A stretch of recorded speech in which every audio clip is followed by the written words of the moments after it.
ખેડૂતોના સત્યાનાશ માટે, ખેડૂતોને ગુમરાહ કરવા માટે, ખેડૂતોની આંખમાં ધૂળ નાખવા માટે કેજરીવાલ 7 તારીખે ચોટીલા આવી રહ્યા છે। હું તમને કહેવા આવ્યો છું કે ખેડૂત હોય, ગરીબ હોય કે પીડિત હોય, એના આંસુનો સોદાગર પોતાના સ્વાર્થ માટે,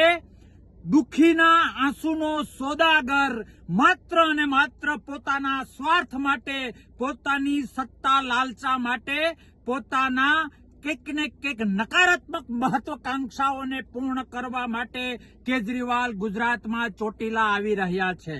ખેડૂતોનો મુદ્દો હોય, પીડિતોનો મુદ્દો હોય, હરામ છે 1% જો ચિંતા હોય। દિલ્હીના દિલોને તોડીને, દિલ્હીના દિલોને કચડીને પોતાની વાસ્તવિકતા બહાર આવી ગઈ એટલે હવે ગુજરાતમાં, દિલ્હીમાં બધું ફિનિશ થઈ ગયું એટલે ગુજરાતમાં ગાબડું પાડવાના ઉદ્દેશ સાથે માત્ર અને માત્ર પોતાના સ્વાર્થને સિદ્ધ કરવા માટે કેજરીવાલ ચોટીલા આવી રહ્યા છે। મારે એક એક ખેડૂતને અને એક એક ગુજરાતીને કહેવું છે કે સત્તાના નામે ગુજરાતનો સત્યાનાશ કરવા માટે, અરે અધર્મ બેઝ ઉપર ધર્મના કપડા પહેરીને પોતાની છાપને ચમકાવવા માટે, અરે ઈમાનદારીના કપડા પહેરીને માત્ર અને માત્ર પોતાના સ્વાર્થ એચીવ કરવા માટે મોટી મોટી કટ્ટરતાની વાતો કરીને, મોટી મોટી જરૂર પડીએ ત્યારે સનાતનનો વિરોધ કરવો, જરૂર પડે ત્યારે દાદા હનુમાનને, દાદા ભોળાનાથને યાદ કરવા, બધું જ આટી ઘૂંટી વાળું એક સિંગલ પોઈન્ટ એજન્ડા, માત્ર એક જ ઉદ્દેશ, પોતાનો સ્વાર્થ સિદ્ધ કરવો। મને પોતાને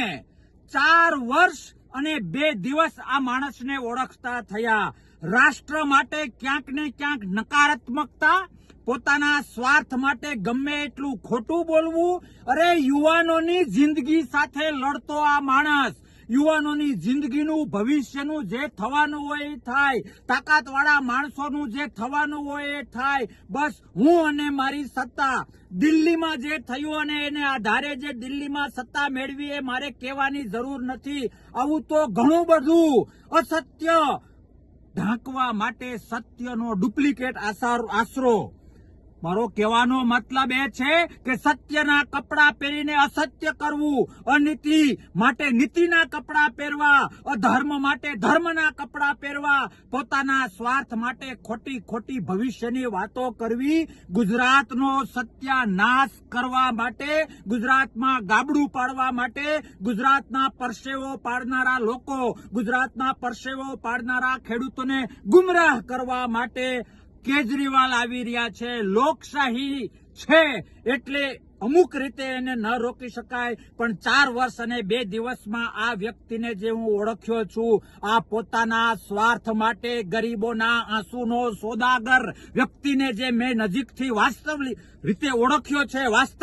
ઓળખ્યો છે એ જાણીને તમામ ગુજરાતી ભાઈઓને 2 હાથ જોડીને વિનંતી કરું છું કે ખેડૂત માટે જે સંમેલન કરવા આવી રહ્યા છે, હું ચેલેન્જ આપું છું કે 2 મહિને, 1 મહિને, 15 દિવસે કે 6 મહિને આ સંમેલનથી એક માંડવીના ડોડવા જેટલો, એક મકાઈના ડોડા જેટલો 1 રૂપિયાનો ખેડૂતને નહીં ફાયદો થાય, માત્ર પોતાની વાહ માટે, પોતાના સ્વાર્થ માટે આવી રહ્યા છે। ચેતી જજો કાર્યકર્તાઓ, તમે પણ ચેતી જજો, જે નાની મોટી જવાબદારી આપી છે એવા લોકો, તમે પણ ચેતી જજો। તમારા ભવિષ્યની ચિંતા કેજરીવાલને નથી, ગુજરાત અને દેશના ભવિષ્યની ચિંતા કેજરીવાલને નથી, એણે માત્ર સ્વાર્થના ચશ્મા પહેર્યા છે, એનો ભોગ હું 4 વર્ષ અને 2 દિવસ બન્યો, તમે ન બનો એ માટે વિનંતી કરું છું। આવો સૌ સાથે મળીને ખેડૂતને બચાવીએ, ગુજરાતને બચાવીએ, લોકશાહીને બચાવીએ અને આવા સ્વાર્થી સત્તા કેન્દ્રી લોકોથી ગુજરાત અને દેશને દૂર રાખીએ। ભારત માતા કી જય, વંદે માતરમ, જય જય ગરવી ગુજરાત।